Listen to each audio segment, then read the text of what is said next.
Di muka persidangan, jaksa penuntut umum memperlihatkan sejumlah barang bukti berupa senjata kepada para ajudan Verdi Sambo yang hadir sebagai saksi. Di antaranya adalah Daden Miftahul Haq dan Azan Romer. Azan Romer mengaku melihat senjata jenis HS yang terjatuh di lokasi Duren 3 Jakarta Selatan. Apakah mengenal senjata ini? Kenal, Kenal ya? kenal. Ini namanya apa? Saya AUX ya? Siapa? Ini yang melekat di mana? Di mobil LM. Di mobil LM ya? Ya, Pak. Oke. Ini yang kebawa sehari-hari ya? Siapa? Ini magasinnya? Betul, Pak. Untuk senjata ini, kenal apa tidak? Sejumlah saksi hari ini dihadirkan mulai dari mantan ajudan Sambo dan pihak swasta untuk terdakwa Verdi Sambo dan Putri Chandrawati hari ini. Benarkah keterangan saksi ini bisa mengungkap pembunuhan berencana Brigadir Yosua? Kita bergabung saat ini dengan mantan Hakim Agung Gayus Lumbun. Selamat sore, Prof. Gayus, apa kabar? Selamat sore. Dari keterangan-keterangan saksi yang hadir di muka sidang hari ini untuk terdakwa Verdi Sambo dan Putri Chandrawati, Anda menilai bahwa posisinya sudah memberatkan dakwaan terhadap keduanya atau sebaliknya? Gini, saksi itu semuanya sama. Kemudian yang dihadirin ini nanti akan ada saksi yang statusnya memberatkan dan meringankan. Ini sekarang masih dalam kelompok yang dari JPU, artinya saksi yang memberatkan mestinya. Tetapi kalau di kesaksian masing-masing saksi ini berbeda-beda ya. Seperti tadi saya dengarkan perbedaan mengenai senjata ini milik siapa, dikuasai oleh siapa. Karena yang memiliki izin untuk menggunakan tentu bisa saja satu satuan itu bisa kadang-kadang saling digunakan bersama-sama. Nah, ini memang merupakan satu hal yang sulit kalau keterangannya berbeda. Namun saya mencoba untuk menggambarkan bahwa saksi yang ada di persidangan ini, kalau dikelompokkan ada dua. Satu, saksi fakta, yaitu saksi yang ketika itu ada di sana dan melihat semua peristiwa, termasuk melihat senjata itu. Kelompok yang lainnya adalah saksi yang tidak terkait, tetapi saksi yang tidak di situ, tidak ketika peristiwa itu, tapi tahu dan bersama-sama. Ya, saya akan mengatakan kalau saksi fakta yang juga sebagai pihak terdakwa yang dianggap masuk di 340 atau perencanaan itu ada 5 di sini, yaitu FS, Putri Chandrawati, kemudian Bribka RR, kemudian Kuat Maruf, dan ada Bribka Richard Eliezer. Ya, ada 5 yang menjadi saksi, tapi sesungguhnya dia juga terdakwa pasalnya 340, subsidiar 338, yaitu 55. Nah, ini kira-kira yang perlu diperhatikan. Kalau ada perbedaan, tentu kita akan melihat kedudukan yang bersangkutan sebagai apa. Kalau yang bersangkutan sebagai saksi fakta, saksi yang ada ketika itu di tempat itu, yang menjadi persoalan pada sidang ini, ya itu tentu lebih memiliki kekuatan. Pertanyaannya, bagaimana kalau kedua yang berbeda ini di satu kelompok saksi yang pada faktanya melihat, mengalami, dengar sendiri. Nah, itu tentu beda dengan saksi lain, saksi alibi, saksi de auditu yang meringankan, atau saksi yang memberatkan, atau bahkan ada saksi alibi sekarang yang diputus oleh MK, walaupun tidak menjadi orang yang tahu langsung, tetapi mempunyai pemahaman yang mempunyai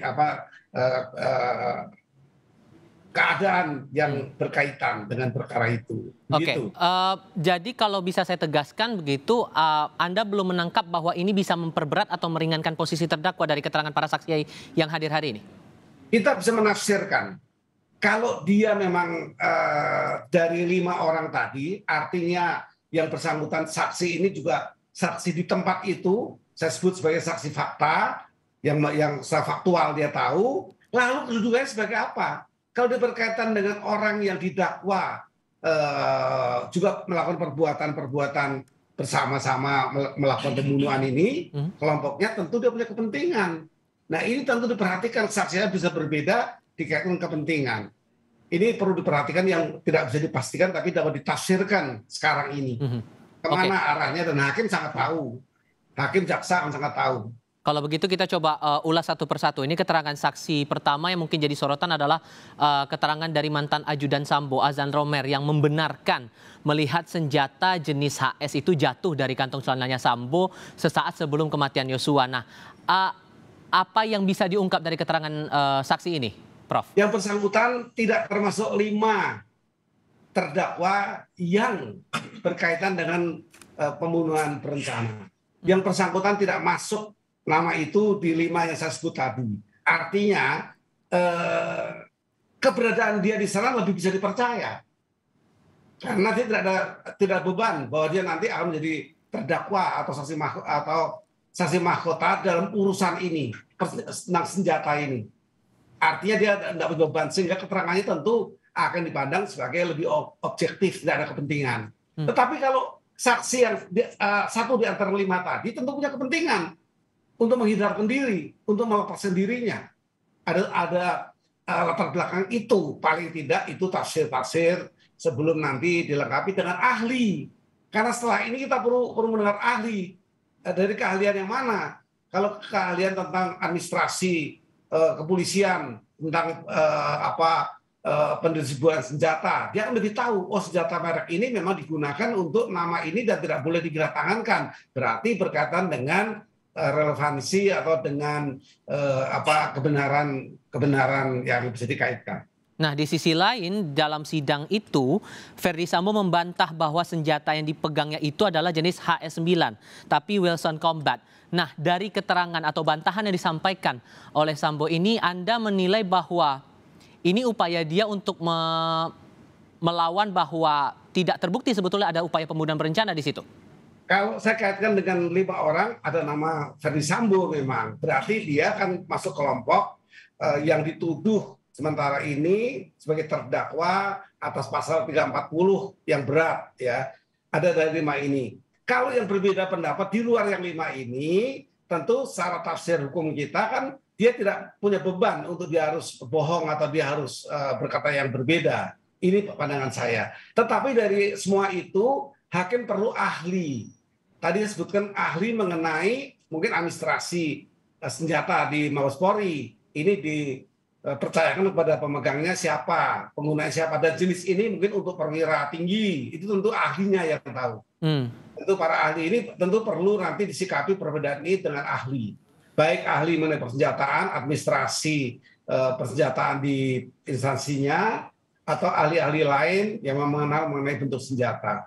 Bentuknya, jenisnya, beratnya, dan sebagainya itu ada ukuran-ukurannya. Nah, di sini kan sudah kelihatan begitu ada perbedaan keterangan. Dari saksi melihat itu senjata HS9, tapi dari terdakwa menyebutkan bahwa senjata yang dipegang bukan HS9. Apakah kemudian perlu dalam persidangan ini menunjukkan rekaman CCTV sesaat sebelum upaya pembunuhan berencana itu dilakukan?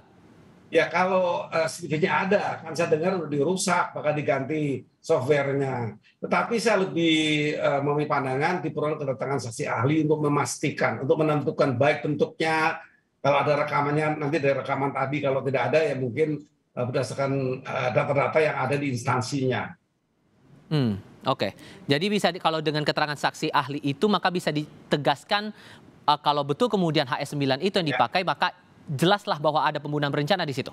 Ya, ditambah lagi yang berbeda itu siapa. Kalau di kelompok 5 orang yang menjadi terdakwa 340, tentu ini mempunyai kecenderungan ya dia tentu ada sesuatu yang diperlukan keterangannya berbeda. Sementara kalau tidak masuk 340 yang disebut tadi hanya ajudan, ya tentu dia tidak punya beban bahwa dia sebagai terdakwa di 340 seperti itu. Oke. Keterangan lainnya juga menarik untuk dicermati adalah keterangan dari salah satu petugas bank, Anita Amalia. Disebutkan bahwa ada transaksi dengan nilai uang 200 juta rupiah dalam rekening Yosua ke rekening Ricky Rizal. Bentuknya transfer begitu. Nah, Ricky kemarin langsung mengungkap atas perintah Putri Sambo transaksi itu dilakukan. Nah, Sambo bilang itu uang miliknya. Anda menangkap ini maksudnya ke arah mana nih? Ya, saya akan mengatakan bahwa orang yang mempunyai kewenangan untuk memindahkan, orang yang kewenangan untuk bisa menyetor sejumlah itu kepada rekening tertentu, itu tentu perlu diperiksa di situ. Tetapi apakah ini ada di dakwaan?